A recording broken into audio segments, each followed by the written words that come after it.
more than a minute to take you to understand the factory circulating water aquaculture system. Recirculating water aquaculture system is a new type of aquaculture mode, mainly through a series of water treatment units. The wastewater generated in the aquaculture pond is treated and then recycling process. Factory water recycling aquaculture is a highly intensive aquaculture model that integrates aquaculture technology, modern industrial and information technology.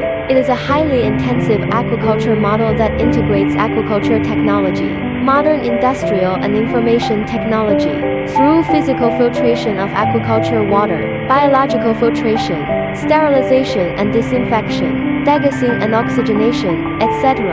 A series of treatment makes all or part of aquaculture water can be recycled. The whole breeding process is under control. Water saving, land saving, temperature control, stable breeding environment, fast growth rate of breeding organisms, and reduce environmental pollution and other significant advantages, is an important direction and future development trend of low-carbon green development of aquaculture in China. Important direction and future development trend. This video is here. If you are interested in factory water recycling aquaculture, click a concern. We will see you next video.